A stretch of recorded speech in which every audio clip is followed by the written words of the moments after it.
Buenas tardes, buenas noches. Bienvenidos a la clase de Torah con Kabbalah. Hoy nos corresponde la parashá Kitabo, que habla de qué significa cuando entres a la tierra. Y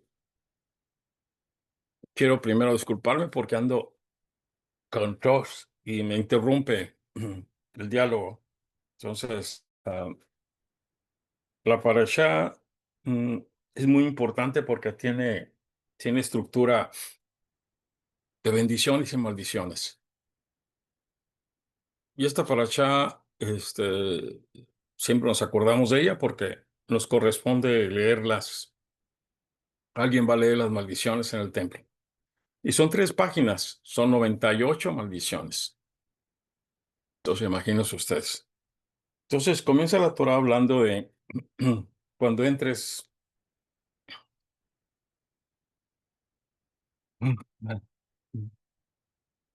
cuando hubieras entrado a la tierra que el Eterno tu Dios te da por herencia, y la poseyeres y habitares en ella. Tomarás de las primicias de todos los frutos del suelo que recogieres en la tierra que el Eterno tu Dios te da. Y los pondrás en un canasto e irás al lugar que escogiera el Eterno tu Dios. Esta parashá comienza hablando de las bendiciones que el Creador nos da y consideras como primicias. Está hablando del suelo, de la tierra, pero cabalísticamente se refiere a primicias, todo lo que es primicia. El primer negocio, el primer dinero que recibimos es la ganancia de ese día, el primer sueldo, el primer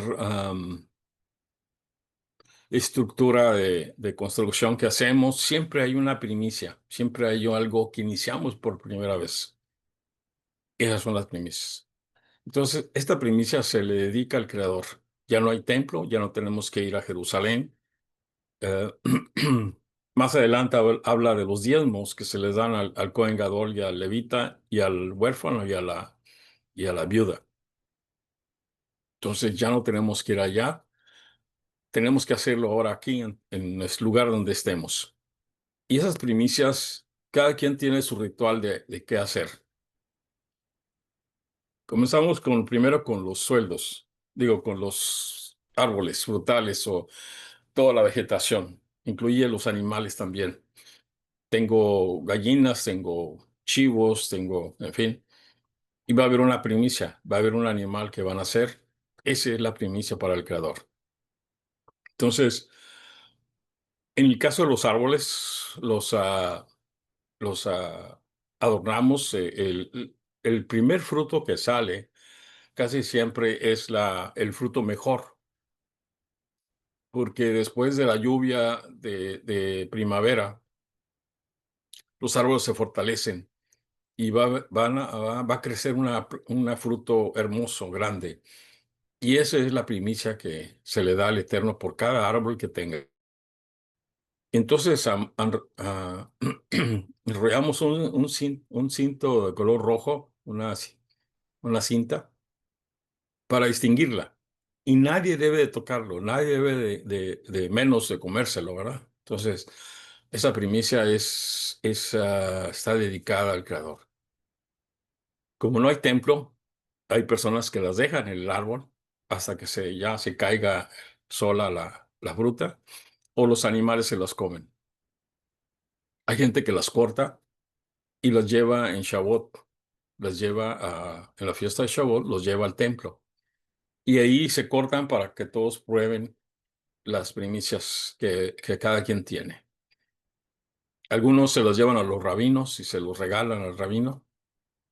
Recuerdo del Cohen Gadol. En fin, ¿cuál es el objetivo? El objetivo es ser agradecido. Siempre debemos de ser agradecidos. El Creador nos regala todo. El Creador ha diseñado todo para que tengamos todo, todo. No hay nada que no podamos tener. Entonces, ¿cuál es la forma como regresamos esa energía? Como cabalísticamente decíamos, recibimos la luz, ahora ¿qué hacemos con la luz? La regresamos, la llevamos al mismo nivel donde estaba. Y ese es trabajo de la primicia. Ser agradecidos y llevar el producto al lugar que corresponde, como dije, como dice la Torá. Y dentro también de las costumbres, hay gente que separa la primicia y después de un tiempo la corta y se las lleva a un familiar o a una persona viuda, sobre todo, que esté alrededor del lugar donde uno vive. Y es un regalo, es regresar lo que tenemos al mundo, regresarle a Dios las cosas a través de un procedimiento del mundo, de la humanidad. Es un trabajo hermoso. Mucha gente se sorprende y inclusive hasta se molesta, ¿verdad? A mí me ha tocado tocar una puerta donde llevo algo y sale el hijo y el hijo, pues, ¿qué tiene que ver con mi mamá? Y así, hay que dar una explicación para que la persona entienda que la viuda es nuestra responsabilidad de estar atentos a las necesidades. Entonces, hacemos este trabajo y esta conciencia de estar siempre agradecidos debe ser en todos nosotros. Todos ustedes deben tener esa energía de agradecimiento. Todo lo que les pase, tanto lo bueno como lo malo. Me golpeé un codo, me pegué en la frente al dar la vuelta. Uno dice, wow, no, es una bendición, porque ese golpecito chiquito es preferible que uno choque o que lo choquen en el auto. Entonces, preferimos algo pequeño que uno, pues, pasa desapercibido 3 segundos, pero eliminamos la carga de presión que tiene el Satán de estar buscando cómo pues, que nos castigue el Creador. Entonces, es un trabajo muy hermoso, ¿sí? Y sobre todo la posición de ser siempre agradecidos con Dios. Y uno tiene que decirlo, no es imaginarse. Uno tiene que decirle al Creador, gracias por lo que me has dado, gracias por esto, gracias por esto. Entonces, así comienza y viene una historia, o sea, de la Torá aparece la declaración de lo que hacían las personas cuando llegaban y le entregaban la canasto al sumo sacerdote. Y el objetivo es que la persona debe reconocer en aquellos años en el templo, tenía que reconocer que lo que llevaba, el producto lo que llevaba, era el resultado de un proceso que siguió este, nuestros patriarcas. Y comenzaba hablando, decía, un arameo quiso hacerle daño a mi padre. Mi padre es Jacob. Labán es el arameo, el suegro del papá de Raquel.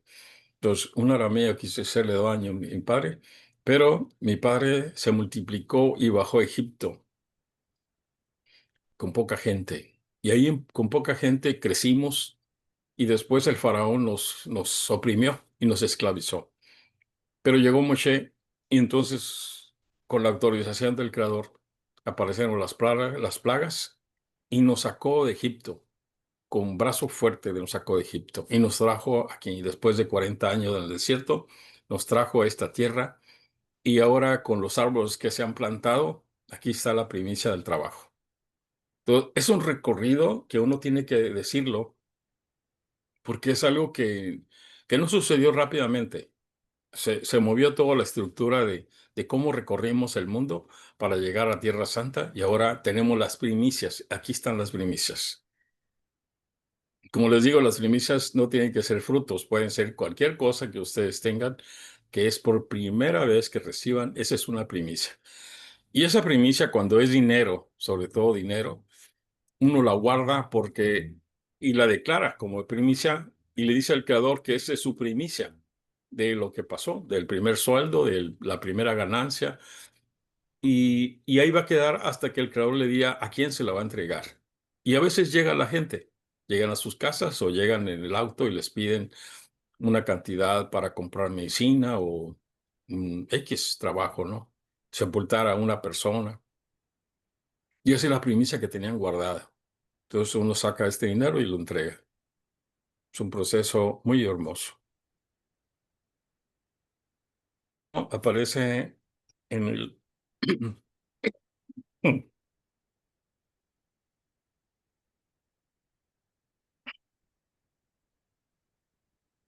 Entonces dice, cuando acabieras de diezmar a todos los diezmos de tus productos del año, entonces esto también tiene que ver con los diezmos que se daban al Cohen Gadol y al Levita.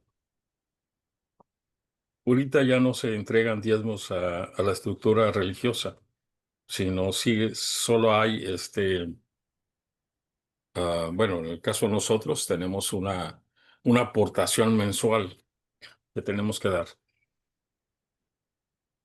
Eh,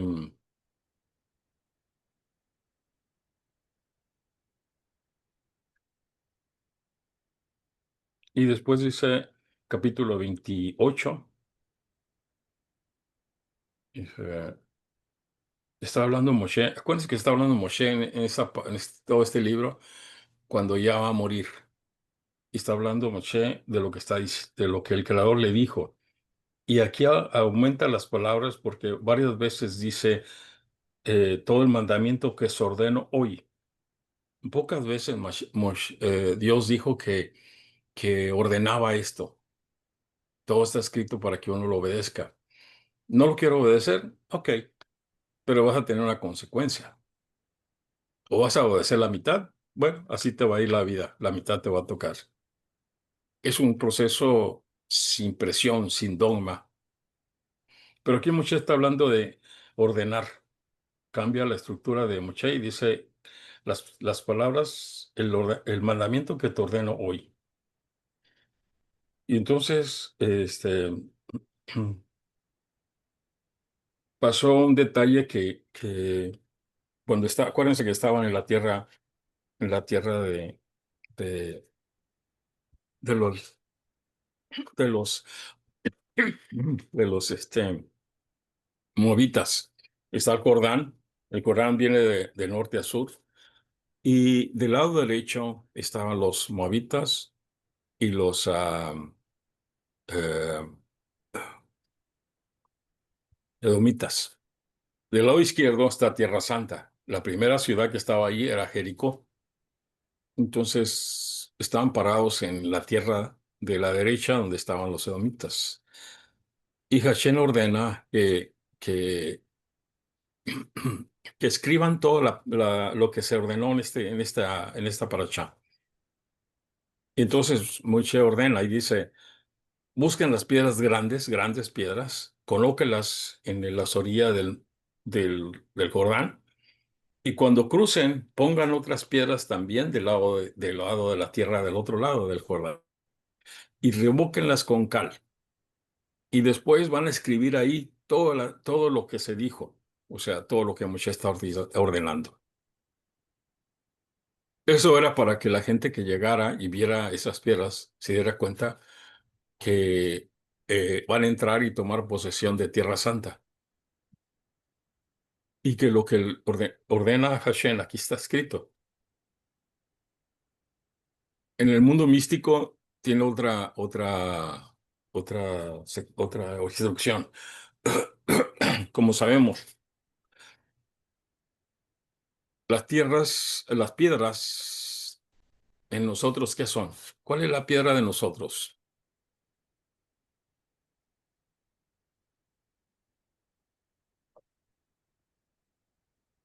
Son los huesos. Los huesos es la parte más dura de nuestra estructura, del cuerpo humano. Acuérdense que en los huesos se graban las acciones buenas y las malas. Queda grabado la primera vez y después se hace más fácil. Por eso aprender a manejar en bicicleta, la primera vez es dificilísimo, pero después se hace fácil y así comienza uno a aprender. Lo mismo cuando uno va a la tienda y se roba algo, puede que no lo cachen, no lo agarren, pero ya aprendió a robar. La segunda vez que va acompañando a su mamá, puede que vuelva a tomar otro dulce y ahora sí lo agarran, ¿no? Entonces, cada cosa buena, desde los niños que somos hasta a la edad que tengamos, hemos aprendido a hacer algo por primera vez y lo hemos mejorado a través de los años. Por eso la persona que que habla con astucia, que actúa su mundo con astucia, cada vez perfecciona más. el aspecto de ser astuto, porque va mejorando su forma de ser. Y, y en esta estructura de huesos donde está escrito todo esto, uno tiene que revocarlo con cal. ¿Qué es la cal? Nuestra plegaria, nuestra techubá, nuestro arrepentimiento. Sabemos que hemos hecho cosas feas y nos arrepentimos de eso. Y nos arrepentimos, pero no nomás un arrepentimiento de que, bueno, pues lo voy a hacer porque es bueno que lo haga, sino que un arrepentimiento que duela, que uno se sienta mal. ¿Cómo es posible que hice esto? ¿O cómo es posible que siga haciendo esto? Y al momento que uno hace esta teshuvá y le pide perdón al Creador, se blanquea. Y entonces las palabras que estaban escritas pasan a ser dentro de su corazón como una Torah escrita, quedan registradas en su Torah, en su corazón. Todos los años lo hacemos y este mes de Lul siempre lo debemos de hacer. Buscar las cosas que hemos hecho mal y comenzar a revocar estas fuerzas, usando las palabras para arrepentirse de todo lo malo que hemos hecho. Después de eso viene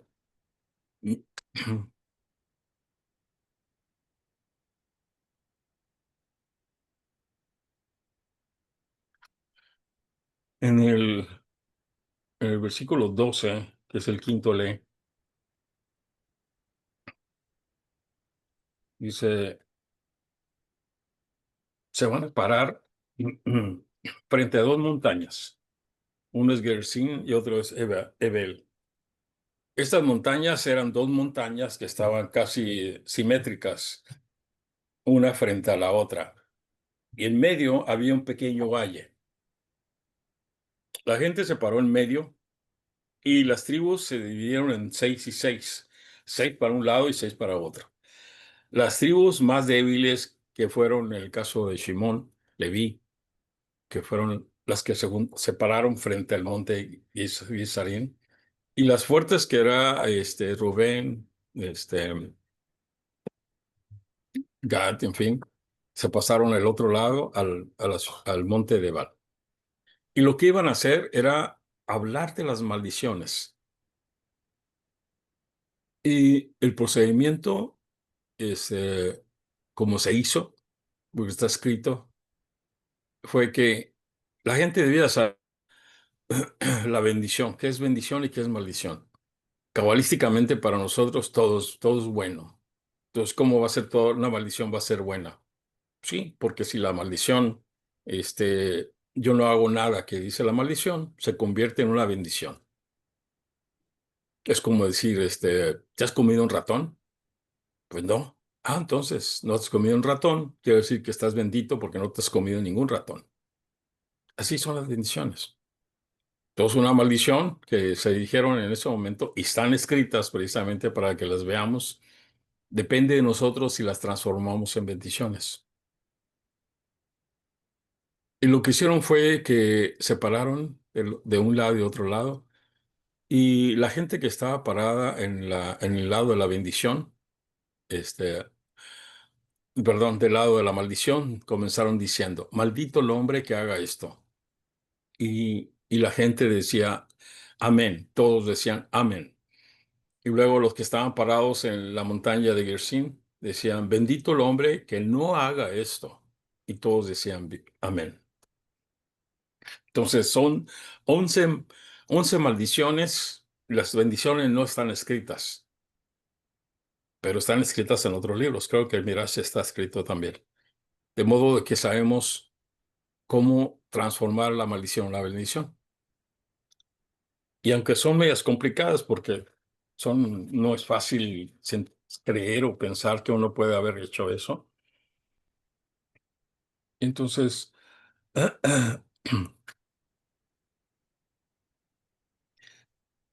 mm,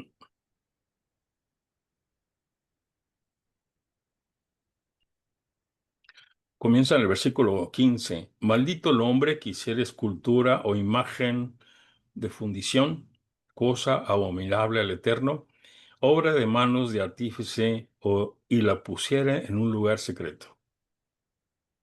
Ya sabemos que la idolatría, todo lo que es estructura hecho por el hombre, está prohibido. Y de adorarla sobre todo. Y dice el lugar, la Torah dice, y dice en un lugar secreto. El lugar secreto puede ser en su corazón la persona, puede ser en su cartera que lo trae, puede ser en un lugar de su casa, en el carro, y ahí con lo que él piensa y dice, adora esta imagen. Está hablando de imagen. Entonces, imagen tiene muchas formas de estructura visual. Cada uno puede crear una imagen y desarrollarla. Entonces, si uno no hace esto, entonces dice, bendito el hombre que no hiciera escultura o imagen de fundición. El 16, maldito el que desprecia a su padre y a su madre. Y dirá todo el pueblo, amén. Bendito es el hombre que honrare a su padre y a su madre. También tiene mucho que ver el padre y la madre con la estructura de Ima y Abba. Abba es el padre, es la energía de la derecha. Ima es la energía de la madre, que está en la energía de la izquierda. Ellos dos son nuestros padres porque son co-creadores y depende de las bendiciones de ellos, depende del flujo de la bendición que llega a nosotros, porque ellos siempre desean dar bondad. Entonces, bendito el hombre que honra a su padre y a su madre, entonces siempre va a haber bendiciones para cada uno de nosotros, para el que lo honre. El 3 dice,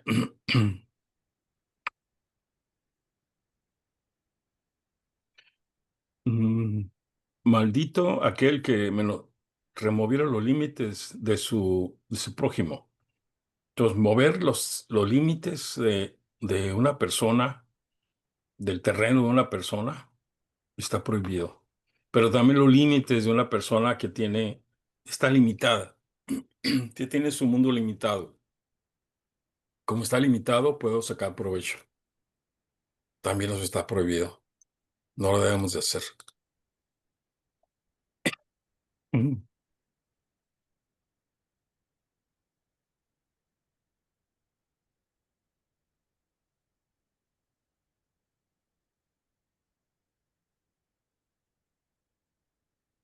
Dice, maldito el hombre que irrare al ciego en su camino. También se refiere a la persona ciega, pero también a aquella persona que no tiene idea de las cosas y uno lo malorienta o hace que se equivoque, que falle. Está prohibido hacerlo. Si no lo han hecho eso, entonces serán benditos ustedes.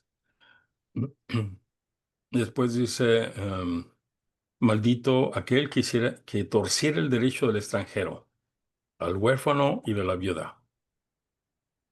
¿Por qué? Porque fuimos extranjeros, entonces en Egipto fuimos extranjeros, entonces no debemos de abusar del extranjero. Él es parte también de una porción de nuestra vida. Maldito es aquel que acostare con la mujer de su padre, o sea, la madrastra. Mm, Maldito es aquel que se echare con cualquier bestia, igualmente. Está prohibido utilizar animales para la actividad sexual. Aquí tiene muchos niveles también porque hay hombres que se acuestan con pensamientos de lujuria y, y creen que una mujer hermosa que les llamó la atención y esto en la noche tienen una actividad sexual en pensamiento y pueden llegar a eyacular. Entonces, eso fue una bestia que tomó posesión en la noche del sueño, hizo que el hombre eyaculara. Y al momento que eyaculó, este semen fue tomado por las fuerzas oscuras y va a ser un problema toda su vida porque va a hacer que esa energía siempre esté con él. Maldito aquel que se acostare con su hermana, hija de su padre o de su madre. Aquí hay una explicación también muy larga de quién es la hermana, porque es hermana física y hermana espiritual. Maldito aquel que se acostare con la suegra. He escuchado a algunos varones que se sienten orgullosos de tener la esposa y acostarse también con la suegra. Es una maldición. Y cuando escuchan que les digo yo que lo que hicieron fue crear una maldición, no lo creen. Pero después se van a dar cuenta, se dan cuenta en el camino que la maldición comienza a funcionar. Maldito es aquel que hiere ocultamente a su prójimo. O sea, ya sabemos que hacer daño, oprimir está prohibido, pero herir a otra persona o planear un asesinato es lo peor que puede haber, sobre todo cuando hay una premeditación, porque puede ser que haya sido involuntario, pero cuando hay una premeditación, se crea la maldición y la muerte está cerquita.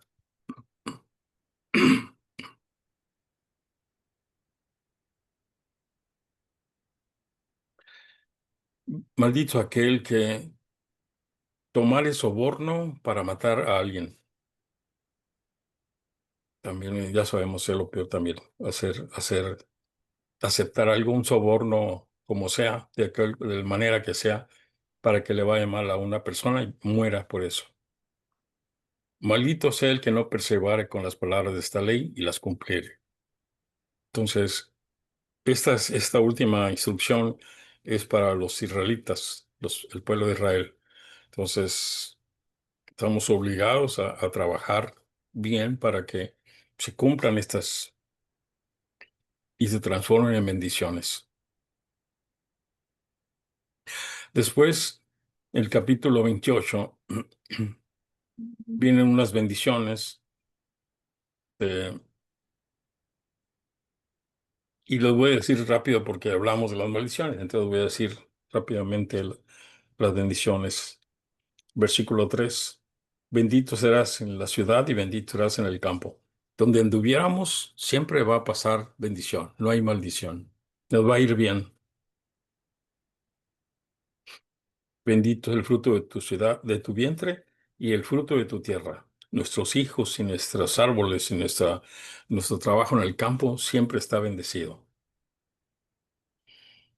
Bendito el fruto de tus bestias y la cría de tu ganado y los rebaños de tus ovejas. Si tenemos animales, se van a multiplicar en gran medida.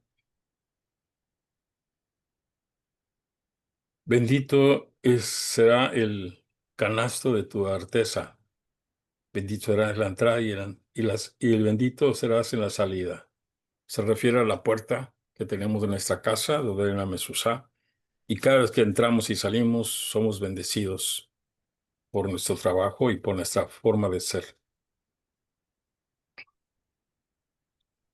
Hará que el Eterno tus enemigos los levante contra ti, sean vencidos delante de ti. Por un camino saldrán, mas por 7 caminos huirán. Eso ya lo hemos visto en la historia de Israel, cómo los pueblos guerreros llegaban y se sentaban y de repente hacían cosas que parecieran que venían ejércitos y salían huyendo.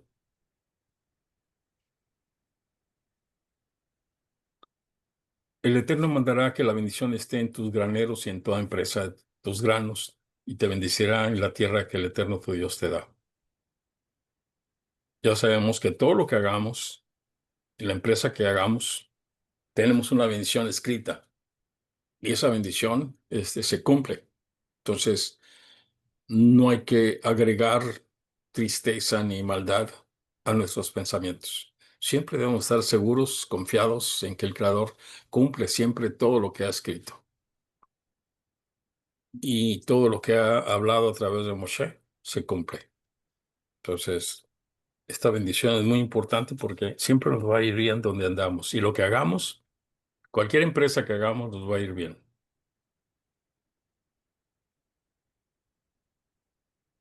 Am, el Eterno te hará abundar para bien tuyo en el fruto de tu vientre, en el fruto de tus bestias y en el suelo de tu tierra que el Eterno juró a tus padres te la daría. Para la lluvia, la tierra de sus tiempos. Para bendecir la empresa de tu mano prestarás mucha gente, mas tú no tomarás prestado. Y pondrás por cabeza y no por cola. Y te pondrá el Eterno por cabeza y no por cola. Los mandamientos del Eterno te ordenó hoy para que los guardes y los cumplieras. No te desviarás ninguna de estas cosas que escribo hoy, ni a la derecha ni a la izquierda. Andarás en pos de otros dioses para servirles. Entonces,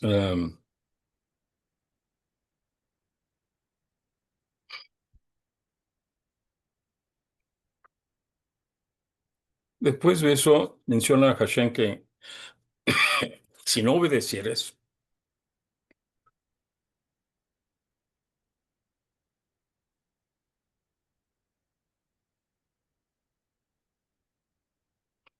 aquí viene un pensamiento muy claro del Creador. El Creador nos quiere regalar todo y nos da todas las facilidades para que lo hagamos. Y establece la línea, las políticas para hacerlo. Y aparecen como ordenanzas, como mandamientos, para que uno viva bien.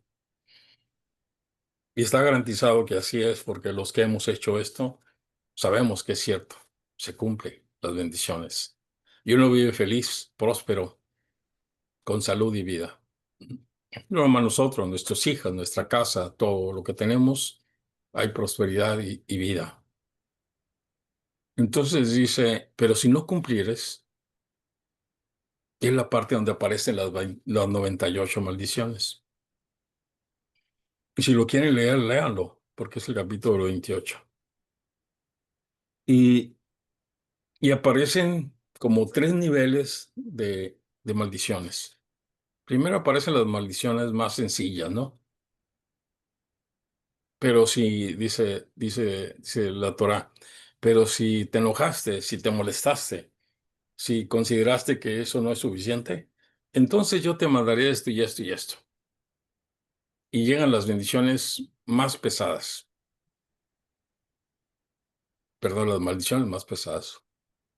Pero si porfías, dice, si todavía te enojas conmigo, si todavía peleas conmigo, entonces yo te mandaré, dice, la peor de las maldiciones. Tus hijos morirán y te los comerás porque no habrá comida. Y así son cosas horribles que aparecen en la Torá para la persona que no obedece y que todavía se pelea con el Creador. Porque hay mucha gente que lo hace. En el caso de este tipo de cosas, pues hay gente que se pelea y lo primero que hace es decir que no tiene, que es injusto la vida que es injusto lo que le está pasando y que como que Dios no se dio cuenta y está actuando mal. El Creador no hace cosas injustas, siempre lo hace justo. Lo que pasa es que no entendemos, no tenemos la capacidad o no queremos entender hasta dónde llegan estas maldiciones. Pero está escrito. Entonces, como son 3 páginas, pues no las vamos a recitar, pero sí es bueno que las conozcan para que tengan una idea. Y sobre todo las primeras 11, es importante que las conozcan porque estas son bendiciones. Cuando ustedes no hacen esto que está escrito, es una bendición auténtica. Y como está en primer lugar, es una bendición grande, grande que la tiene para ustedes. Y hay que sacar provecho, porque es automático, no hay que pedir permiso. Es una cosa automático, solo tenemos que decirlo, ¿verdad? Tenemos que decir, Dios mío, yo no he hecho esto, ¿verdad? O como quieran decirlo, pero tienen que decirlo. Y decirle al Creador que eso es lo que no han hecho. Y se convierte en una bendición.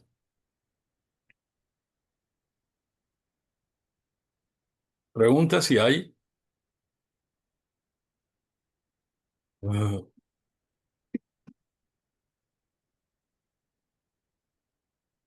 Es una Torah corta, Ay, aunque tiene muchas gracias, páginas, es una Torah corta y está, casi todo está hecho por las bendiciones que hay. More, Sí, Shalom. shalom. Eh, bueno, nosotros estamos leyendo ahorita esta parashá, y siempre que termina Abdalá también las leemos. Ajá, Eh, Estas son bendiciones que de alguna forma también hacen que nuestra semana sea fructífera, sí, o es para que no olvidemos precisamente las, las promesas y los mandatos de Akadosh Baruj Hu durante la semana. así es. Y siempre caen antes de Rosh Hashanah. Estas parashot, la que sigue también, caen antes de Rosh Hashanah, porque el objetivo es que uno se prepare para Rosh Hashanah. Y si algo ha hecho mal uno, lo corrija, se arrepienta con el Creador. Entonces, ayuda mucho a entender, porque he escuchado personas que dicen, es que he hecho cosas malas y me siento muy mal, y como que, pues, si Hashem me quiere castigar. No, no se trata de eso. El Creador no quiere castigar, el Creador no tiene juicio para estar, este sí, este no. La estructura que Él ordenó funciona y eso hace que suceda. Pero cuando uno hace el trabajo de arrepentimiento, una teshuva completa, o sea, firme, decidido a corregir esta falla, todo se arregla, todo se compone. Y no hay que esperar nada, inmediatamente sucede. Entonces llegamos a Rosh Hashanah, ahora sí, con las primicias, con nuestro trabajo que hemos hecho. Hemos hecho un trabajo bueno, entonces está todo diseñado para que el año que entra nos vaya súper mejor. More, ¿qué se hace con las primicias? Por ejemplo, yo tengo una enredadera de maracuyá que ya tiene, yo creo que ya 5 años, los 5 o 6 años. ¿Esas se comen? ¿Esas nosotros la comemos en Rosh Hashanah o esas se apartan? No, esa no, no se llevan a la mesa de Rosh Hashanah. Eso se deben depende del tiempo uno que está viviendo, ¿no? Si son de invierno, lo ideal es llevarlas a la azúcar. En la azúcar uno los puede llevar y los comparte con todos. Ahí lo podemos comer. Si es en el primavera, entonces se los lleva uno antes de que llegue Shavuot o Shavuot, en la fiesta de Shavuot, también los puede llevar. Chapout, ¿Qué dice Isaac? chapout, Shavuot, sí, perdón. estaba cantado.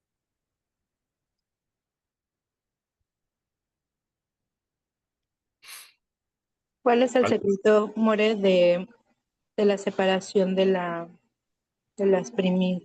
los primeros frutos?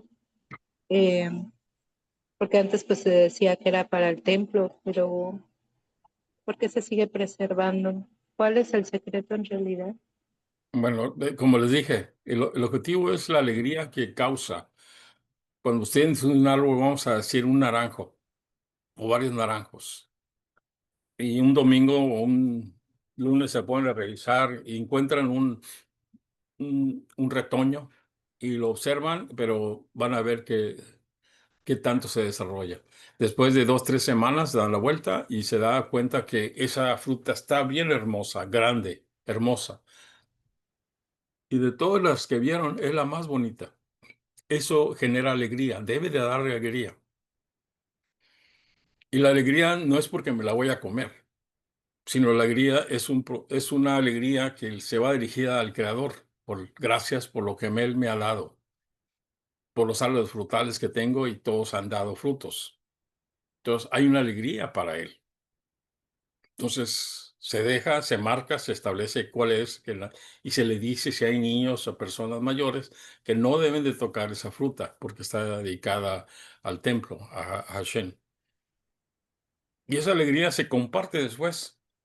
A mí me gusta más compartirla que dejarla en el árbol, porque ahí pues va a morir en el piso. Si es que no llegó un animal o un pajarito y se la comió.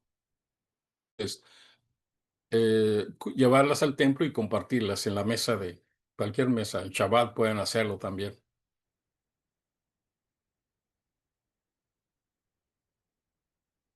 Acuérdense que el objetivo de la vida es estar contento, ser feliz. Es lo mejor que debemos vivir mejor. Contentos, felices, siempre. Y como dice el Talmud, si no estoy feliz y contento, entonces haz una prueba de que estás contento. O sea, cuéntate un chiste, di algo para que estés contento. Pero nunca debemos de sentirnos tristes, melancólicos y sobre todo perdedores. Nunca debemos de hacer eso. More, buenas noches. Buenas noches. Soy Tami. Eh, yo tenía entendido que los primeros frutos de un árbol, se tienen que dejar. No me acuerdo cuántos años, si son 2 o cuántos. En Israel no sé cuántos y no me acuerdo cuántos es fuera de Israel. Bueno, esa es una tradición.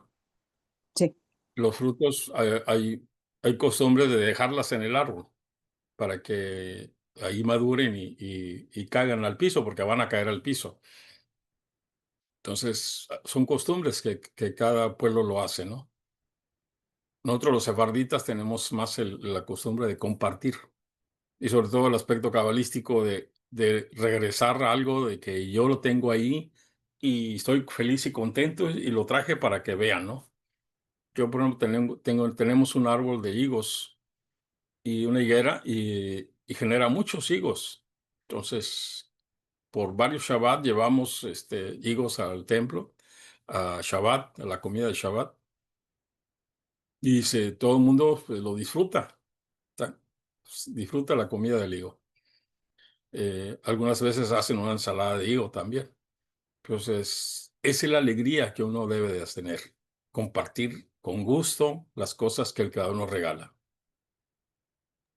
No sé si gracias. alguna vez ustedes tienen un negocio, pero cuando uno tiene un negocio, siempre está tenso el primer corte que va a hacer la primera vez el corte, y hace el corte y entonces hace su cálculo de ganancias y saca una ganancia. Pueden ser 100 pesos. Y entonces ese billete, esa cantidad, esa es la primicia que tiene por la primera vez que gana dinero a través de la tienda o del negocio que tenga. Entonces, hay gente que lo pone en un marco y lo pone en la pared en el negocio para que vean la primera ganancia que tuvieron. Hay gente que lo guarda y espera que Hashem le diga quién se lo regala, que también es muy válido, porque tener la pared, pues es más bien ego, que uno quiere demostrar que ganó algo, ¿no? Entonces, cada quien tiene sus costumbres. Muy bien, gracias. Ok.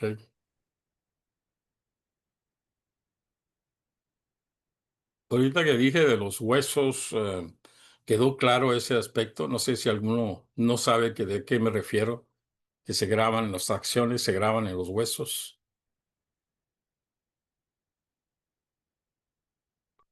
Porque todo lo que se dice en Kabbalah, uno debe tener memoria, porque como va avanzando el, el, el aumento de la sabiduría va creciendo, uno debe tener todo el récord o todo el archivo de todas las cosas que uno ha dicho o de lo que ha estudiado para que pueda entender lo que viene adelante.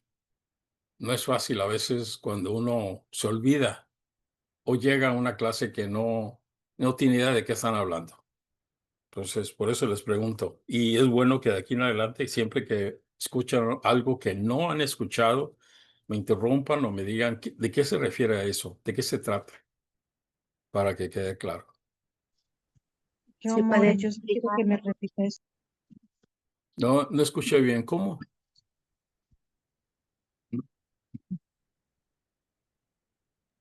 Que si lo puede explicar, More. Sí nos interesa mucho saber qué relación hay entre las acciones y que se refleje en el cuerpo, en los huesos.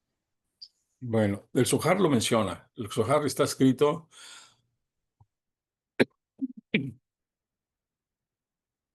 que cuando una persona, a la edad que tenga, cuando una persona hace algo bueno o malo, se graba el procedimiento que utilizó uno para hacerlo. Un ejemplo muy clásico es que de chamacos nos enojamos con alguien y estamos enojados y entonces queremos vengarnos, queremos hacer algo. Entonces agarramos una piedra grande y pensamos si se la aventamos a la cabeza o le quebramos el vidrio de la casa. Entonces lo tiramos a la casa para pegarle al vidrio y lo quebramos. Después de que se quebró, salimos corriendo todos, ¿no? Que no sepa la mamá quién fue el que quebró el vidrio. Medio común. Yo no me acuerdo cuántas veces lo hice, ¿no? Y el procedimiento como se llevó a cabo, eso quedó grabado en nuestros huesos.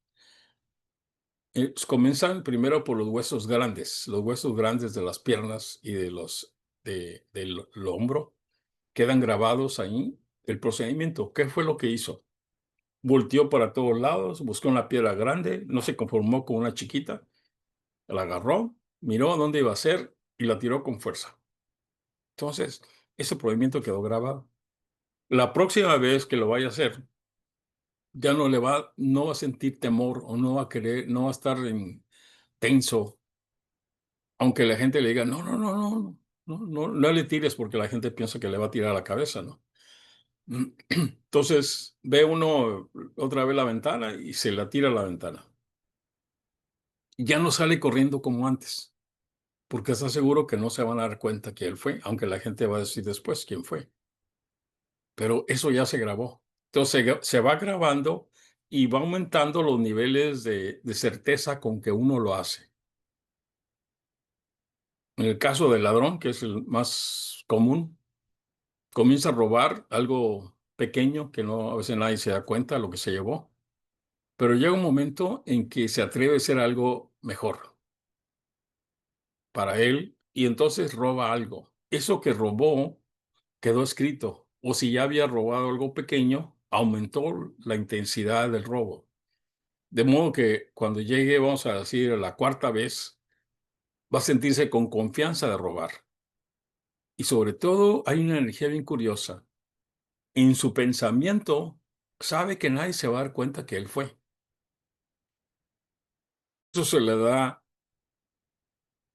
la fuerza de Satán, como diciendo, yo te voy a cuidar, no te va a pasar nada.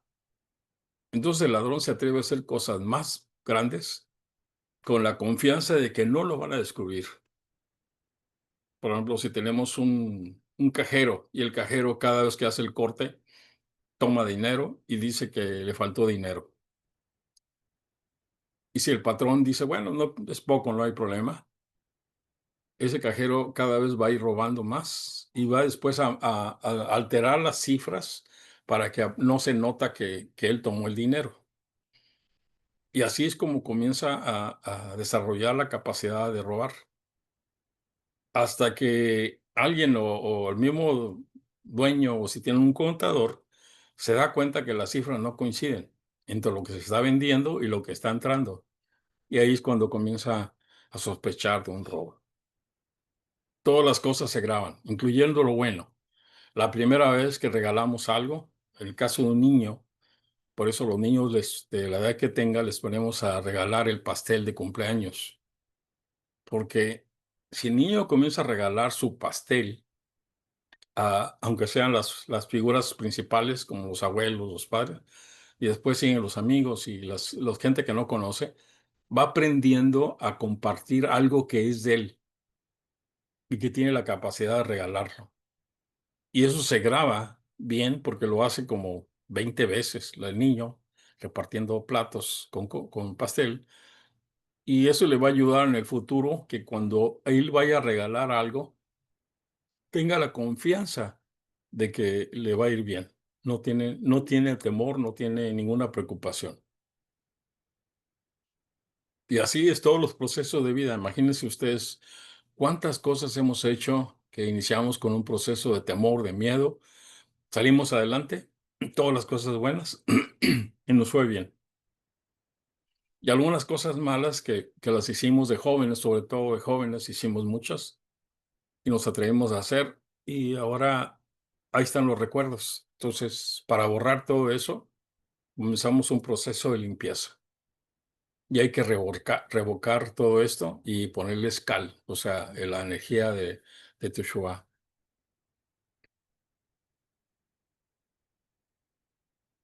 No sé si quedó claro, ¿quién fue la que habló?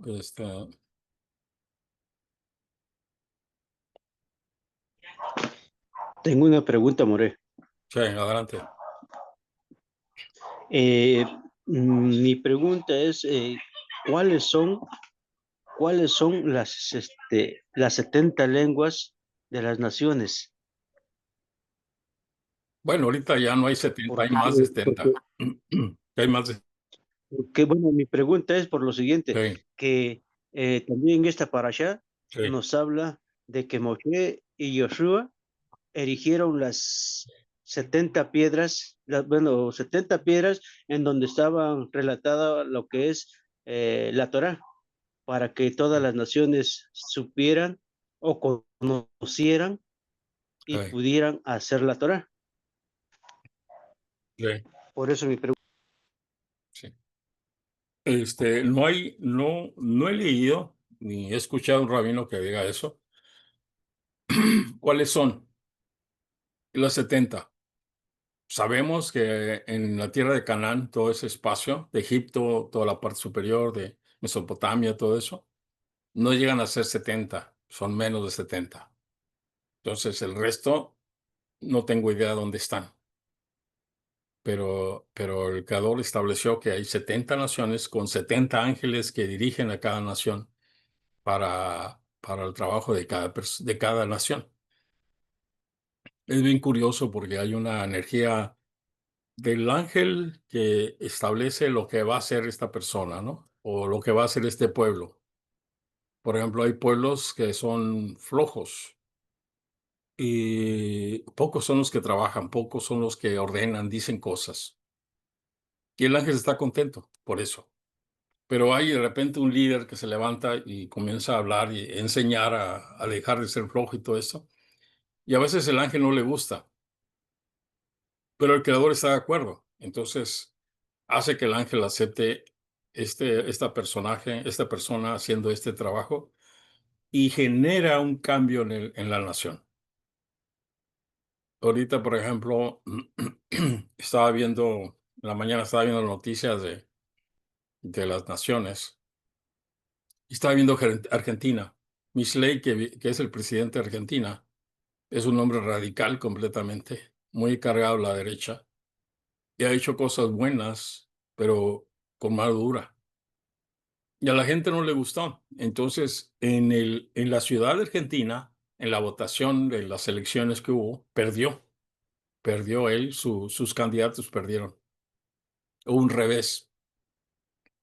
Y aparece una escena donde está la presidenta Cristina, expresidenta Cristina, que el pueblo está abajo gritándole y hablándole y todo. Y ella sale y saluda al pueblo de un balcón. Esta mujer hizo cosas feas, incluyendo el ataque que se dio a la motorista israelita que estaba en, en ¿cómo se llama? En, en la capital de Argentina, de Buenos, La AMIA, la Buenos AMIA More, Aires. de ¿Perdón? la AMIA, el ataque a la AMIA, no, ese No, fue no, otro. no, en Buenos Aires. Estaba en Buenos Aires. Y aparte de la corrupción y todo, ¿no? Hizo devaluaciones y todo. Entonces, ¿cómo es posible que un pueblo que trata de mejorar las cosas y hacer que el mundo sea mejor, su pueblo sea mejor, traten de regresar a la corrupción que había, traten de regresar a la gente que está dañada, que lo único que quieren es estimular su ego? Pero así son las naciones, contradictorias completamente. Ahora, nosotros no tenemos la idea ni buscamos quién es el que controla cada nación, qué ángel controla cada nación, porque no es nuestro trabajo, no tenemos nada que hacer ahí. Nuestro trabajo es con el Creador y el Creador se encarga de este tipo de trabajos, con los ángeles guardianes de cada ciudad, de cada país. Entonces, a ver si más adelante aparece algo, Juan Manuel. Gracias, More. Ok. Bueno, voy a hablar, voy a salir de la parashá y voy a hablar de algo que viene a nosotros.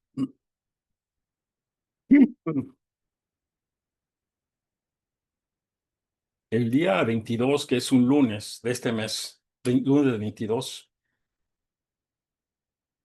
inicia, en la noche inicia el mes de Tishrei y viene la fiesta de Rosh Hashanah. Un día de juicio que se establece donde vamos a decir, las cartas de nuestro destino quedan escritas. ¿Cómo nos va a ir el año que entra? Lunes 22 en la noche. Entonces, yo les recomiendo a todos que hagan primero encendemos las velas por Rosh Kodesh, Tishrei, que va a ser el 23. Y comienzan a plantear una realidad diferente a la que tienen, donde se sientan felices y contentos, prósperos, con una buena salud en el año que viene. Se sientan como una realidad, como algo que ya está hecho, ya se decretó. No pidan, no traten de hablar, de pedir, necesito más esto, ni nada de eso, sino sientan en su sefirot, sientan esa energía de alegría, felicidad de lo que viene el año que entra. Y sobre todo la noche de Rosh Kodesh, que va a ser, se va a hacer el segundo día también, hasta el 24, seguimos todavía. Seguimos con energía de felicidad.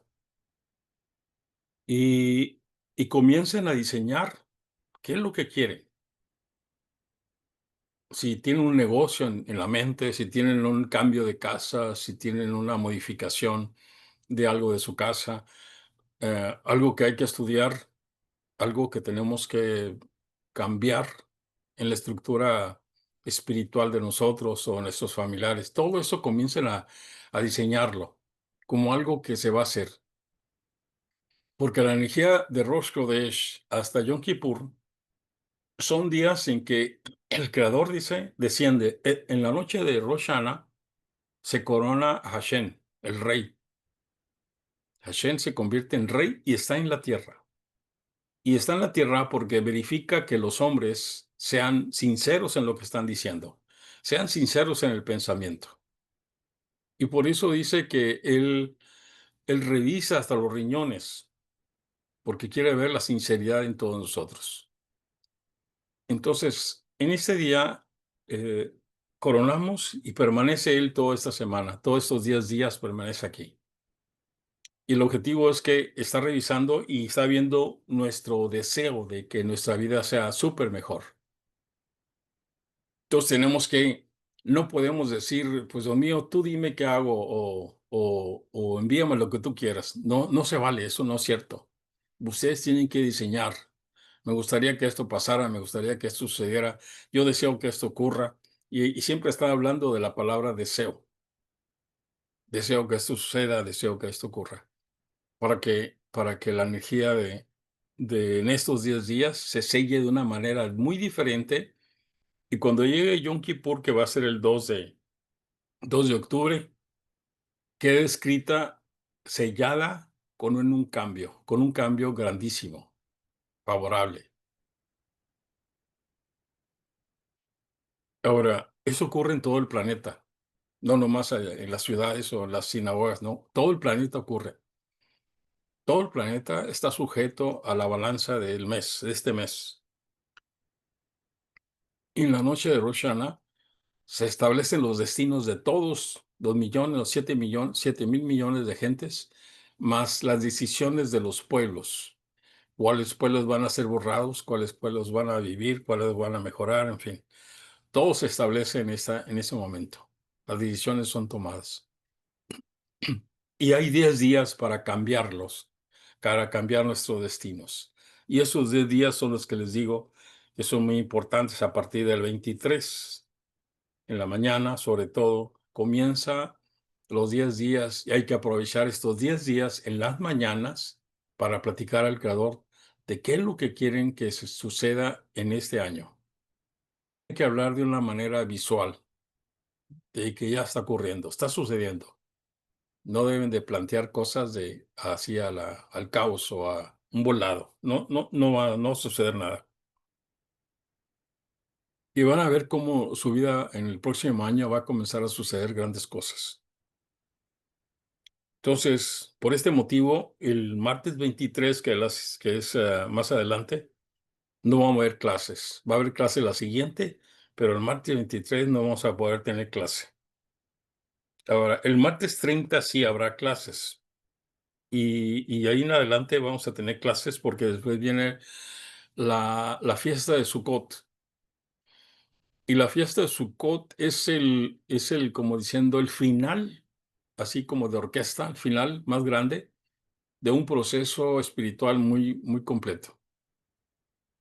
Porque después de haber llegado Yom Kippur, en Yom Kippur no hay fiesta, no hay comida, estamos en ayuno de 26 horas. Entonces, no hay motivo de comer algo, el cuerpo está débil, debe de estar débil, y uno está consciente del trabajo que está haciendo. En el templo hacemos cinco rezos diferentes hasta llegar a la noche y luego terminar con um, Leila. Y ya después podemos comer. En la noche podemos terminar el ayuno y comemos. Pero, como les digo, Yom Kippur es un día de juicio que ya está, vamos a decir, declarado cómo nos va a ir este año. Y por lo tanto uno trata de no dormir, porque entonces es como decir, bueno, pues me la voy a pasar durmiendo todo el año o qué voy a hacer, ¿no? Entonces uno dormita, puede ir a dormir, pero se debe levantar y seguir atento a lo que está pasando. Y en el templo pasa lo mismo. Estamos en la noche en este caso sería el lunes en la noche, tenemos un rezo, lo vamos al comedor, no hay comida, no hay nada. Comenzamos a platicar ya sea de la parashá o de la fiesta de Rosh Hashanah y seguimos no, perdón, estamos en Yom Kippur. Leemos sobre Yom Kippur, estamos hablando de Yom Kippur y nos pasamos la mayoría de la noche dormitando. Podemos ir a dormir un rato, regresamos, o ahí inclusive en las sinagogas grandes, pues uno se acuesta en la alfombra un rato y se levanta, se acerca al grupo y así está. Y tratamos de pasar esa noche lo mejor vigilia que podamos. Como no hemos dormido bien y no hemos comido, andamos muy, muy débiles y con mucho sueño. Entonces, nos pasamos todavía 4 rezos más que faltan. Y cuando salimos de la sinagoga, vamos al comedor, pero no hay comida y seguimos hablando. Debemos tener encuentros. Si hay una discusión cabalística, lo hacemos, o una orientación, en fin. Y así nos lo pasamos. Entonces, el juicio se va a cerrar muy bien y nos va a ir muy bien. Y yo entre más comprendí esta situación, entendí que lo mejor era, vamos a decir, hacer un trabajo cabalístico, porque en otras sinagogas, con otros rabinos que no son cabalistas, tienen la costumbre de pedir. Quieren más trabajo, quieren más dinero, quieren más salud, quieren más esto. Y siempre que uno pide algo, más esto, quiere decir que no es suficiente lo que te ha dado el Creador.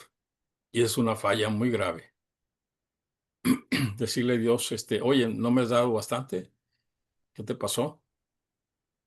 Y por eso no debemos de marcar mucho esto. Debemos de hablar en un sentido de que el año que viene va a ser mejor porque me vas a ayudar a hacer esto, vas a permitir que yo logre hacer esto, y así.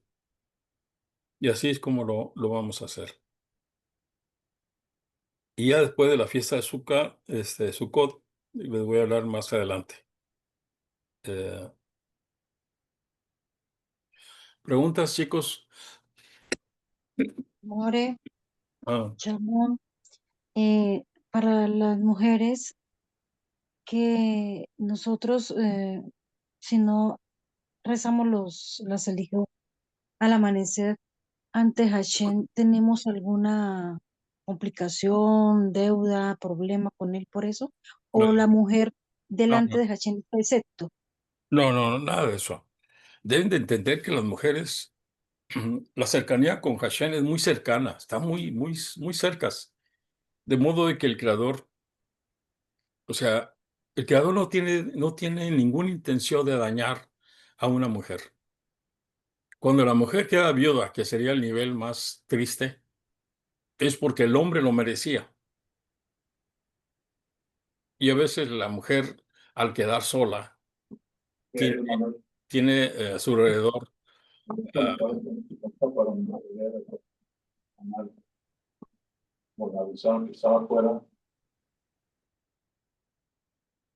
ah, no escuché lo que dijiste, Isaac. No, creo que se le habilitó por Ah, error ok, el micrófono. ok. Entonces, entonces la viuda cuando queda viuda es por el hombre. Y a veces, muy pocas veces, la viuda necesita un cambio de hombres, un cambio de vida. Y ahí es cuando entra el otro hombre, el segundo varón que va a llegar a la vida de esta viuda. Pero todas las mujeres tienen una cercanía increíble con el Creador. Y eso les permite que no tengan que hacer lo que nosotros hacemos. Todo lo que nosotros hacemos estamos obligados a hacerlo, porque esa es la única manera como podemos acercarnos al Creador. Desde la vestimenta que nos ponemos, los rezos que hacemos, los movimientos que tenemos dentro del templo o en la casa donde estemos, como en el caso de los Shelikot que hacemos, todo eso es para acercarnos más al Creador, porque no tenemos esa cercanía con el Creador. En cambio, las mujeres no necesitan, la tienen. Lo único que deben de hacer es sacar provecho de esa cercanía que tienen. Y ahora tienen que dirigir esa fuerza que tienen con el Creador hacia donde ustedes creen que pueden manejarse mejor las cosas. Entonces, si tienen un esposo, tienen unos hijos, tienen una casa, tienen un negocio o manejan las cosas por teléfono, todo eso lo pueden cambiar completamente. Pero tienen que actuar. Y tienen que actuar con decisión, no con temor, no como a ver si el Creador me hace caso, a ver si él me escucha, ¿no? Tienen todo, como dice uno, el sartén por el mango. Pero deben de tener esa capacidad de certeza de lo que están haciendo. More, el día de ayer escuchaba una clase en Ajá, donde refería precisamente el poder de la mujer y decía la Mora, eh, hay tres situaciones que hacen que la mujer bloquee la bendición que en automático nos llega. ajá. Una son los malos pensamientos, que siempre estemos pensando en cosas que ni siquiera han pasado y nosotras ya nos estamos imaginando y hasta hacemos una historia de ello y dice, eso es lo que frena a la mujer. La segunda, la emocionalidad.